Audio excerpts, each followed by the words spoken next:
방송에서 제공하는 투자 정보는 투자 판단에 대한 조언입니다. 방송에서 제공하는 주식의 가치, 가격 상승 및 가격 하락에 대해서는 방송사에서 보장하지 않습니다. 시청자 여러분 안녕하십니까. 오늘장 내일장 1부 출발하도록 하겠습니다. 서정덕입니다. 금요일장입니다. 한 주를 마무리하는 장인데 오늘 시장도 쉽지 않습니다. 양시장 모두 상승 흐름을 보이고 있긴 한데 변동성이 굉장히 강한 모습 보여주고 있고요. 불안한 모습 여전히 보여줍니다. 이번 한 주를 간략하게 정리하자면 월요일 같은 경우에는 미중 간의 무역 분쟁 합의가 됐다, 휴전 합의가 됐다라는 이야기가 나오면서 우리 시장이 크게 상승을 했습니다. 하지만 화요일부터 지금 밀리기 시작해서 어제까지 급락이 연출이 됐고요. 오늘 시장도 장 초반의 상승 분위기를 그대로 가져가진 못하고 있습니다. 전일 미국 증시는 장 막판에 나스닥은 상승 반전했고요. 다우지수는 낙폭 축소로 긍정적 모습을 좀 보여줬습니다. 우리 시장도 그래서 기술적 반등 국면도 분명히 있었고요. 미국 증시의 영향을 받으면서 장 초반의 상승폭이 괜찮았습니다.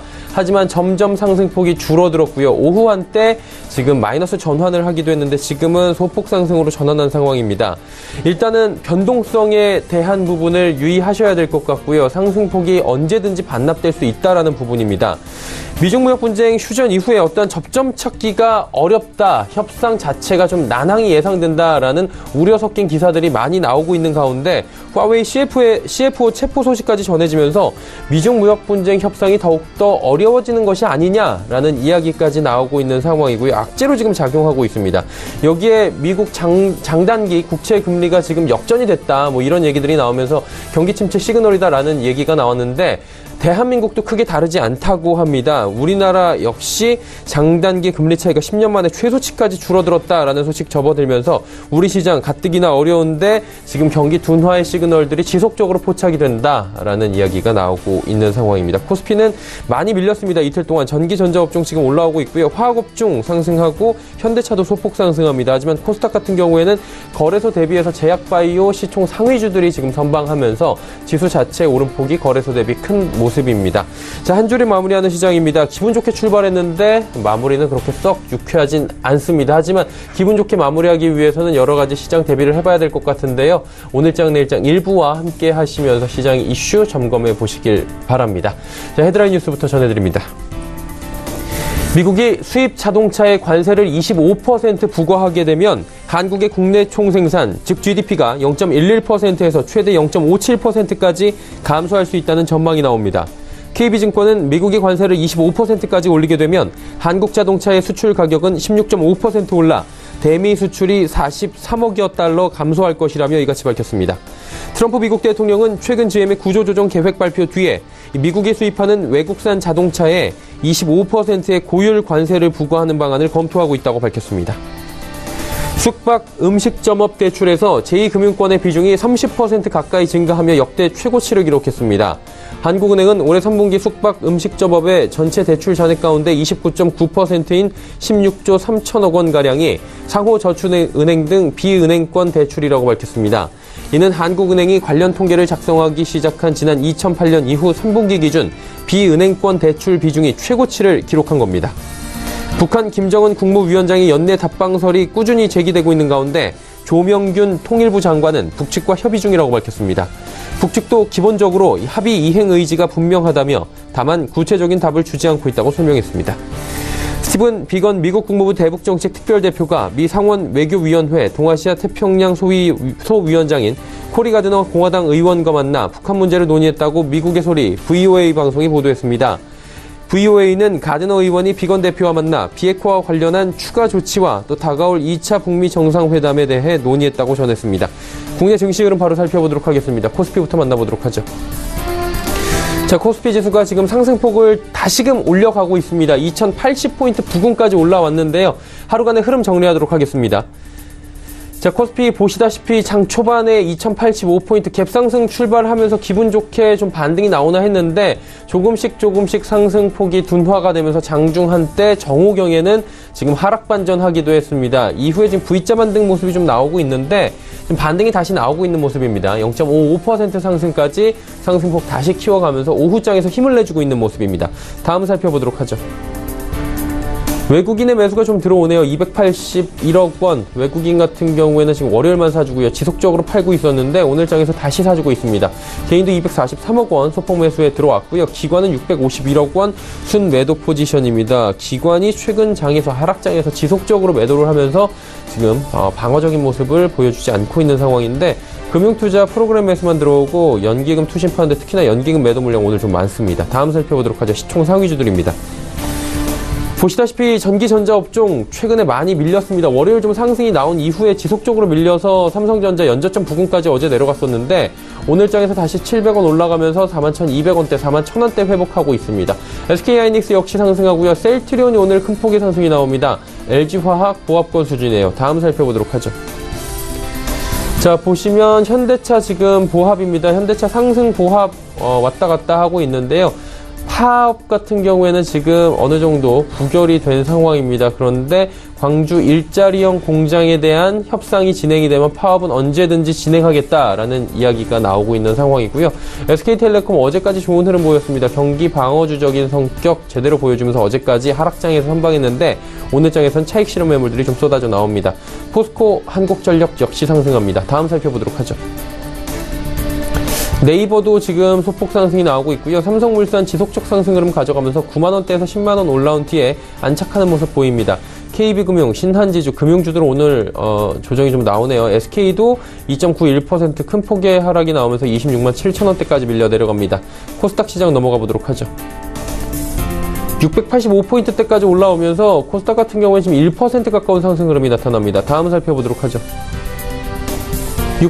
687포인트 역시나 갭상승 출발해서 상승폭 지키지 못하고 정오경에 쭉 부러져 내려옵니다. 그리고 V자 반등 나오면서 685포인트대까지 1% 가까운 상승 흐름 다시 만들어가고 있는 모습입니다.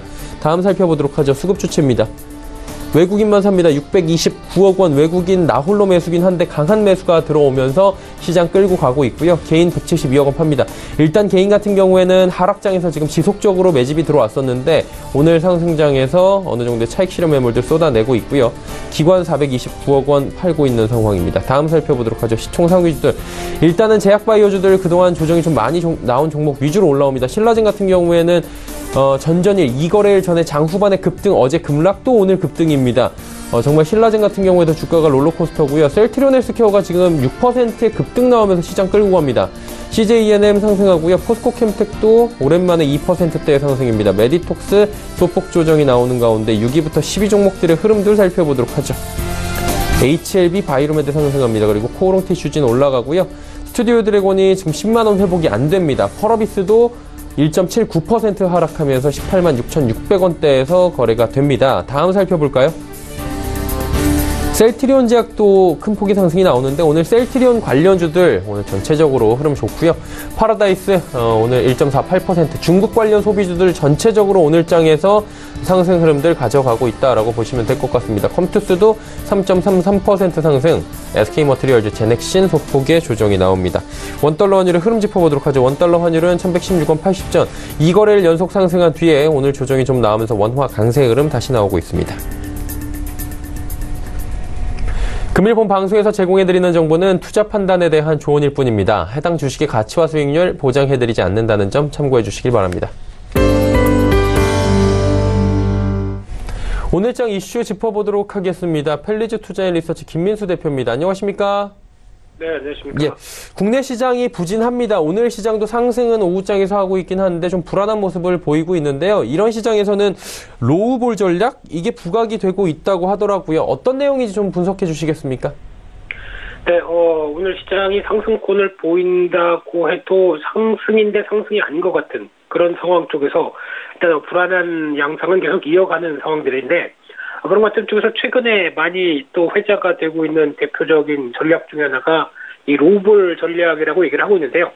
영어로 low volatility, 그러니까 즉 낮은 변동성의 어떤 베팅을 하는 전략 쪽이라고 보시면 될 것 같은데 특히 증시가 상승이나 하락 같은 어떤 급한 변동성이 좀 많이 심화가 될 때 상대적으로 주가의 변동성이 낮은 종목, 그러니까 즉 저희가 보통 안정적이라고 그러죠. 이런 종목 중심으로 이루어진 종목이나 상품의 분산 투자하는 전략을 얘기를 많이 하는데 과거 한 91년도에 미국의 S&P에서 저변동성 지수가 공개됐고요. 국내에서는 2013년도 첫 이 로우볼 관련된 전략의 상품이 나왔는데 이 낮은 변동성을 추구하다 보니까 일단 단기간의 시세를 기대하지는 않는다. 하지만은 좀 더 장기적인 쪽으로 어떤 시장의 수익률을 끌고 간다는 관점 쪽에서 포커스는 당장이 아닌 중장기적이다라는 관점을 꼭 염두하셨으면 좋겠고요. 그런 차원에서 ETF도 상품이 KB스타와 같은 종목과 함께 7종이 거래가 되고 있는데 거래가 그렇게 활발한 종목들은 아닙니다. 하지만 이제 관련돼서 이제 로우볼 전략을 쓸 때 어떤 종목들이 잠기느냐 대부분 아시는 것처럼 경기 방어적인 성격 쪽의 종목들이 좀 많다는데 초점을 맞출 수 있을 것 같고요. 그런 흐름으로 봤을 때 보통 이제 타이거 로우볼이라고 하는 ETF 같은 경우도 그러면 얼마만큼 성과를 보여줬는가라는 흐름을 봤을 때 코스피 200의 움직임보다는 조금 덜 고점과 저점의 변동성을 보이긴 하지만 시장의 흔들림에는 여전히 위험이 노출되어 있다는 관점 쪽에서 무조건 좋은 전략은 아니다라는 것도 염두를 할 필요가 있을 것 같고요. 특히 로우볼 전략을 추구하는 펀드를 잠깐 엿보게 되면은 그래도 IT 관련된 종목들이 24%, 그리고 금융이 18%, 소비재 관련 동계 25% 정도 차지를 하다 보니까 어떤 금융이나 소비재 쪽에 약간 내수 관련된 쪽도 포함이 되어 있는 흐름들인데 마찬가지로 내수 관련된 쪽도 지금 현재 무조건 시장의 대안이 아니라 마찬가지로 내수 지표들이 안 좋다 보니까 여전히 좀 부진하다는 것들도 같이 염두를 할 필요가 있을 것 같고요. 따라서 일단 시장의 대안의 한 축이다라는 관점 쪽으로만 이해를 하시되 이쪽에 너무 강하게 대응하는 것도 지금 시장 분위기에 맞춰서 봤을 때는 그렇게 썩 좋은 흐름들은 아닐 수 있다라는 것도 보여줘야 될 걸로 생각됩니다. 자, 그리고 게임주 관련 여쭤보는데 오늘 게임주가 반등이 좀 나오고 있는 종목들이 보이긴 합니다. 대표적으로 넷마블 여쭤봐야 될 것 같은데 신작 출시가 지금 얘기가 나왔고요. 출시 이후에는 뭐 재료가 노출이 돼서 그런지 주가가 오히려 하락을 한 모습입니다. 이게 넷마블 같은 경우에는 지금 신작 출시 이후의 흐름들에 대해서 관심을 많이 가져봐야 될 것 같은데 어떤 전략이 좀 필요할까요? 네, 엔터주 특성으로 보셔야 될 것 같고요. 대표적으로 이 흥행 산업이다 보니까 어떤 신제품이나 그리고 신작이 나왔었을 때 그 전부터 약간 기대감은 계속 갖고 가다가 막상 나오게 되면 재료 노출 관점 쪽에 어떤 차익 매물이 좀 나오기 시작을 하고요. 그런 관점 쪽에 넷마블도 바라보고 있는데 과거도 이제 게임주들의 동향들이 대부분 그랬습니다. NC소프트 같은 경우도 리니지 M이 출시 전날, 그리고 펄어비스의 검은 사막 같은 경우도 출시 다음 이틀 동안 급하게 하락하는 모습들이 나오면서 역시나 이번에도 비슷한 현상이 나오는구나라고 보여지고 있는데 특히 이제 애플 앱스토어 매출이 어제 당일날 출시됐을 때는 2위까지 보여졌다가 지금 기준으로 봤을 때는 둘 다 양대 마켓 1위다라는 쪽으로 나오고 있는데 일단 매출 순위 관련돼서 이제 가장 중요하게 봐야 될 부분들은 지금부터 약 한 3개월 정도가 가장 중요하다고 봐야 될 것 같고요. 1위 매출 순위 1위도 중요하겠지만은 약간 당일 1 매출이 적어도 한 20억대는 충분히 꾸준히 유지가 돼야 기대했던 어떤 기대감을 충분히 반영할 수 있다는 것 쪽에서 적어도 다음 주까지는 계속 이어 관련된 부분들을 확인할 필요가 있다라고 봐야 될 것 같고요. 물론 이제 사전 예약자 수 400만 명이 과거 리니지2 레볼루션보다 훨씬 더 높았다 하는 어떤 기대감은 충분히 있다고 하더라도 지금부터는 이제 현실적으로 얼만큼 게임이 히트를 치고 이 실적까지 반영을 하느냐가 가장 중요하기 때문에 일단 어제 충격 이후로 계속 지금부터 지켜봐야 할 부분들은 일매출을 회복하는 흐름들, 이 부분이 가장 중요하겠다는 관점 쪽에서 일단은 어떤 차후 한 일주일 정도 좀 지켜본 다음에 구체적인 전략을 짜는 게 좋지 않을까 생각되고 있고요. 관련돼서 지금 NC소프트나 여러 가지 게임사들이 내년을 바라보면서 새롭게 이어지는 신작에 대한 기대감들, 게다가 중국에서 게임을 다시 허가를 할 수 있을 것인가에 대한 판호의 제기 여부들, 이런 쪽이 중요한 모멘텀인데 아직까지는 어떤 확실한 답을 주는 상황들은 아니란 점 쪽에서 너무 공격적으로 보시는 전략은 아직은 아닐 가능성이 높다고 봐야 될 것 같고요. 그래도 대응을 한다라고 하게 되면 NC소프트 같은 경우 주가가 고점에서 좀 추세적으로 눌림목이 들어오는 흐름들을 지켜보시면서 NC소프트에 대한 전략들도 맞춰갈 필요가 있지 않을까 그렇게 보여지고 있습니다. 네, 엔터주들 특히나 게임주들에 대해서 전략들 자세히 주셨습니다. 오늘 말씀 여기까지 듣겠습니다. 고맙습니다. 네, 감사합니다. 헬리즈 투자연 리서치 김민수 대표와 함께했고요. 이슈 칼럼 바로 이어갑니다.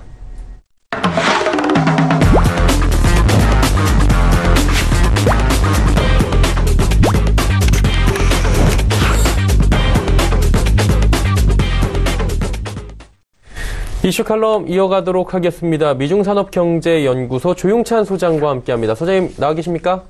예, 안녕하십니까? 예, 안녕하십니까? 비엔나에서 열릴 오펙 총회에서 산유국들 협조 감산에 합의했다라는 소식이 지금 들려왔습니다. 이 부분에 대해서 많은 분들이 좀 관심을 갖고 계셨던 것 같은데 이게 이제 공급 과잉 구조를 좀 바꿀 수 있는 계기가 될 것인지 지금 원유 가격을 그동안 상승이었다가 갑작스럽게 지금 내려왔지 않습니까? 이걸 다시 상승 쪽으로 돌릴 수 있을지 궁금한데요. 어떻게 보십니까? 네, 결론적으로 말씀드리면요. 이번 오펙 총회는 감산 결정은 가격 회복보다는 수급 안정에 둔 협조입니다. 이 때문에 국제 유가를 상승 추세로 돌리지는 못할 것으로 보여지는데요. 현재 세계 시장에서는 50만 배럴 정도 공급 과잉된 상태입니다. 내년부터 100만 배럴에서 130만 배럴 정도 감산을 하더라도 공급 과잉 상황을 바꿀 수가 없을 거로 보여지고 있는데요. 아무래도 세계 경기 둔화에 따라서 석유 수요가 크게 감소하고 있는 추세이기 때문에 유가 하락을 막지 못할 것으로 보여집니다. 유가를 상승 추세로 돌리기 위해서는 하루 150만 배럴 정도 감산해야 되는데요. 사우디 같은 경우에는 최근 그 카시쿠시 기자 살해 사건으로 인해서 미국의 눈치를 봐야 되기 때문에 대규모 감산을 추진 못했던 것으로 보여집니다. 현재 오펙은 100만 배럴, 그리고 러시아가 30만 배럴 전후로 감산할 것으로 보여지는데요. 이 감산분만큼 내년도에는 미국의 셰일 오일 생산량이 더 늘어나게 됩니다. 미국 에너지 정보국에 따르면 2019년도에 미국 원유 생산량은 하루 1,200만 배럴을 돌파할 것으로 보고 있는데요. 이렇게 되면 러시아와 사우디를 뛰어넘는 세계 최대 산유국이 됩니다. 여기에 내년도에는 미국이 3개의 파이프라인이 완공이 되는데요. 신기술이 적용이 됐기 때문에 기존 파이프라인 수송 능력을 웃돌고 있을 거로 보여지는데 이렇게 되면 하루 200만 배럴 정도 현재 수출량이 더 늘어나게 됩니다. 당분간 공급 우위 상황이 계속되기 때문에 유가 하락은 좀 더 지속되지 않을까 보여집니다. 네, 유가 하락이 조금 더 지속이 될 확률이 높다. 감산 합의에도 이렇게 전망을 해주셨고요. 이제 미중 간의 무역 분쟁 이야기를 좀 나눠보도록 하겠습니다. 휴전에 합의하고 월요일 1일 천하로 지금 끝나는 모습입니다. 지금 점입가경인 게 화웨이 CFO가 체포가 됐습니다. 이게 캐나다에서 체포가 됐다고 하는데 강대강으로 지금 맞붙고 있는 형국이에요. 이유가 있습니까? 아무래도 지금 그 미중 간에는 무역 불균형 해소가 문제가 아니라 중국의 급속한 경제 발전, 여기에 따른 군사적 팽창이 문제가 되는 것으로 보여지는데요. 관세 전쟁이 무역 협상을 통해서 잘 마무리가 되더라도 미국은 세계 1위 국가가 갖고 있는 경제나 기술, 통화, 군사 4개 부분의 패권은 전혀 내놓을 생각이 없습니다. 이 때문에 2020년 대선 때까지는 중국에 대한 네 부분의 공격이 계속 진행될 것으로 보여지는데요. 미국이 가장 두려워하는 것은 중국이 현재 미국의 인구의 4.2배 정도가 많습니다. 수출입 물동량은 미국이 앞서 있고요. 구매력 평가 기준으로 보더라도 2014년도부터 미국을 추월한 상태입니다. 중국은 이 때문에 역동적인 내수 시장뿐만 아니라 세계 무역에서 차지하는 비중을 늘어나기 때문에 이것을 10분 활용해서 5G, 로봇, 그리고 인공지능, 전기차, 친환경과 관련된 자신들의 핵심 기술을 싼 자원을 활용해서 국제 표준을 만드는 작업을 하나둘 진행시키고 있는데요. 이 때문에 미국 입장에서는 제4차 산업혁명의 디지털 패권을 놓칠 것을 두려워하고 있다고 합니다. 미국 수사당국의 의뢰를 받은 캐나다에서 화웨이 창업자이자 딸인 후계자로 꼽혀왔던 멍완저우를 긴급 체포한 것도 대이란 제재에 대한 강한 의지뿐만 아니라 미국이 5G라든지 인공지능과 관련된 디지털 패권을 넘겨주지 않겠다는 뜻인데요. 앞으로 미국이 동맹국과 함께 대중국 첨단 기업에 대한 포위망을 더 구축할 것으로 보여지기 때문에 90일간의 무역 협상은 아무래도 한 고비를 넘기면 또 다른 대립이나 갈등이 남아 있을 거로 보여지고요. 또 패권 다툼이 멈춰지지 않는 한은 금융시장도 위험 회피 움직임이 뚜렷이 나타날 것으로 보여지기 때문에 당분간 각별히 투자하실 때 주의하실 필요가 있지 않나 보여집니다. 이게 머완저우 화웨이 CFO 체포를 계기로 해서 이게 디지털 패권을 놓고 갈등이 확산될 수밖에 없는 상황이고, 화웨이가 워낙에 지금 전 세계에서 점유율을 높여가고 있고 5G에 대해서도 지금 기술력을 갖고 있다, 뭐 여러 가지 얘기들도 나오고 있는 상황에서 보안 취약하다, 지금 격돌하고 있는 부분이 한두 가지가 아닌 것 같은데, 그러다 보니 화웨이는 엄청난 또 타격을 입을 것 같습니다. 어떻게 될까요? 네, 시 주석의 그 전략 기술 자력 경상을 지금 외쳐온 지가 한 3, 4년 됐는데요. 그 깃발에 제일 먼저 앞서 있었던 첨단 기업이 화웨이입니다. 이 때문에 화웨이 같은 경우는 미국의 견제를 받을 수밖에 없고요. 또 무역 협의 초반서부터 아무래도 이 문제가 격돌할 가능성이 큰데요. 월스트리트 저널에 따르면은 머완저우 같은 경우에는 영국 금융기업인 HSBC로부터 불법 거래 정보를 찾았다고 이야기를 듣고 있는데요. 이 때문에 중국 제조 2025와 관련해서 중요한 역할을 해주고 있는 화웨이 같은 경우에는 미국 기업과의 앞으로 거래 시 규제를 받게 될 가능성이 크고요. 또한 미국 시장에서 배제된다든지 핵심 부품을 공급받지 못하면서 경영 전반에 큰 타격을 입게 될 것으로 보여지는데요. 이와 별도로 합의를 하더라도 거액의 벌금을 부과받게 되고요. 경영진들의 교체, 또 미국이 지정하는 감사인 배치를 수용해야 되기 때문에 아무래도 시진핑 국가주석 입장에서는 급소를 맞는 충격을 받지 않을까 보여집니다. 그간 화웨이 같은 경우에는 미국과 정책 이해관계에 묶여있던 첩보 동맹을 통해서 계속 집중 견제를 받아왔는데요. 앞으로는 미국 동맹국들이 화웨이 장비를 쓰지 않을 것으로 보여진다는 점에서 상당히 큰 타격을 받지 않을까 보여집니다.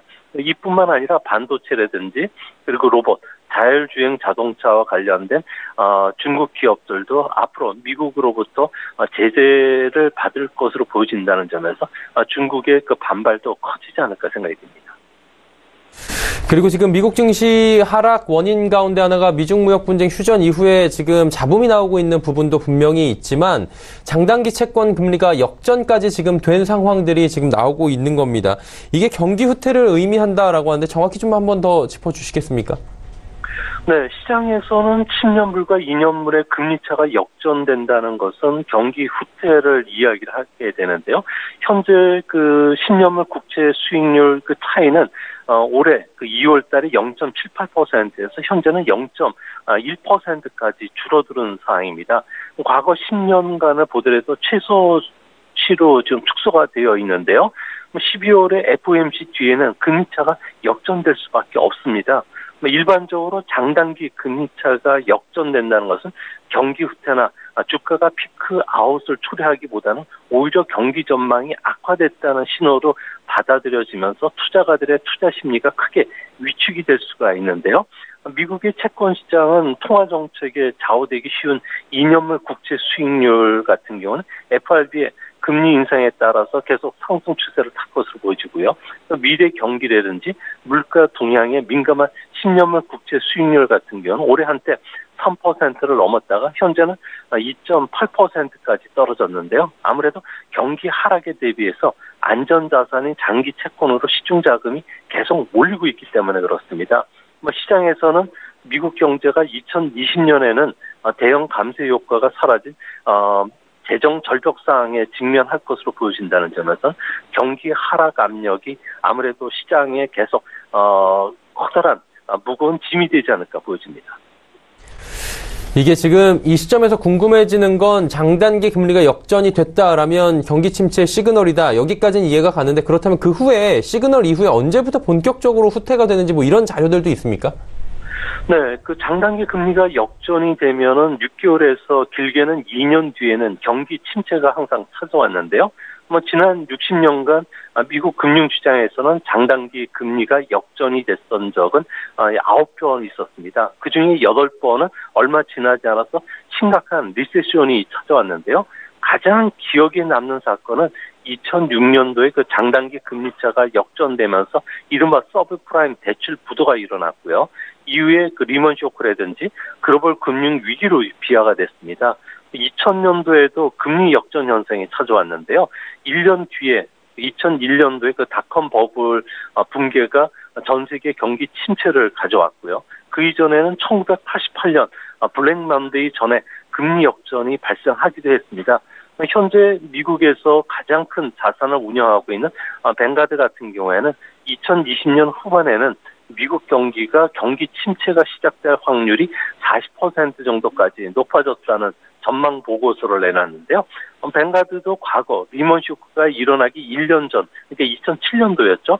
확률을 70% 경기 침체 빠질 확률을 예측했다는 점에서 앞으로 그 미국 경제 같은 경우에는 경기 침체로 빠질 가능성은 서서히 좀 나타나면서 아무래도 투자 심리 위축이 계속 찾아오지 않을까 생각이 듭니다.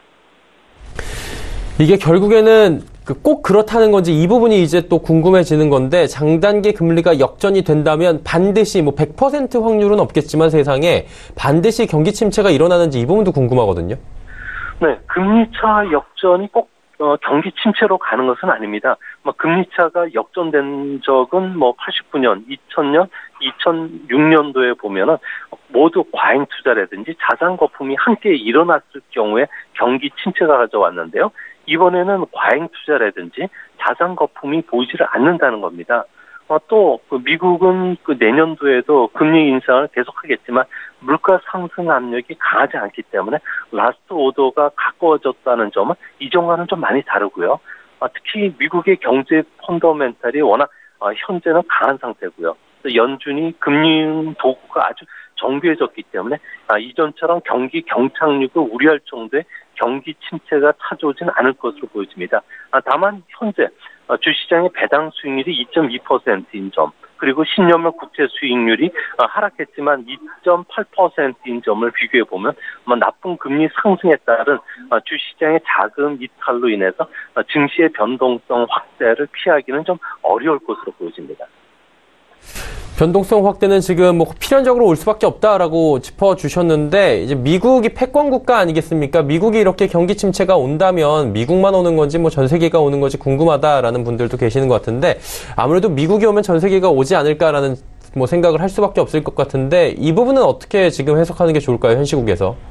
네, 1970년도였죠. 세계 외환시장이 변동 환율제로 전환한 뒤에는 글로벌 금융시장의 연동성은 매년 강화되어 왔습니다.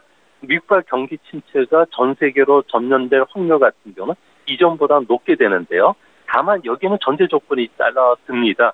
과거 세계 경기 침체는 늘 5회 징크스가 찾아다녔는데요. 미국, 유럽, 일본이 모두 금융 긴축에 들어가서야 됩니다. 이 중에서도 일본이 가장 늦게 금융 긴축에 들어갔고요. 특히 일본 은행 같은 경우에는 금리 인상에 들어가는 해부터 전 세계 경제가 하락을 했습니다. 동시에 글로벌 금융시장에 이상 현상이 일어나면서 신흥국 문제가 동반했고요. 또 고유가 시기와도 일치되는 5가지 현상이 일어나야 되는데 현재는 이 5가지 중에서 2-3가지 정도가 따라오지를 않고 있기 때문에 이번 2019년 7월이 되면 미국 경기 확장 국면이 120개월을 맞게 되기 때문에 경기 확장 국면에 이미 이제 성숙기에 들어 있는데요. 79년부터 일어났던 5회 징크스 같은 경우에도 모든 조건이 충족되지 않는 상황이기 때문에 2020년 이후에 세계 경제 침체가 서서히 찾아온다고 하더라도 전 세계가 경기 경착륙에 들어갈 확률은 낮고요. 오히려 경기 침체가 완만하게 진행되는 형태로 일어날 가능성이 크다는 점에서는 주시장도 이전보다는 큰 폭의 하락이라든지 변동성이 이후에도 찾아올 가능성이 낮다는 점은 그나마 다행이지 않을까 보여집니다. 네, 오늘 말씀 여기까지 듣도록 하겠습니다. 고맙습니다. 예, 감사합니다. 미중산업경제연구소 조용찬 소장과 함께했습니다.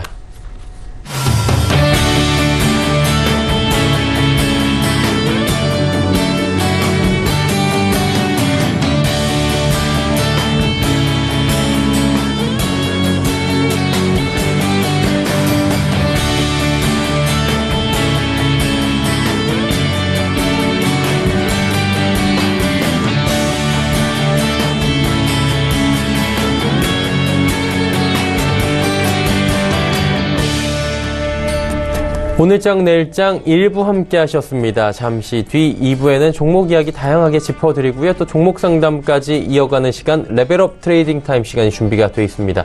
두 분의 전문가와 함께 2부에서 뵙도록 하겠습니다. 고맙습니다.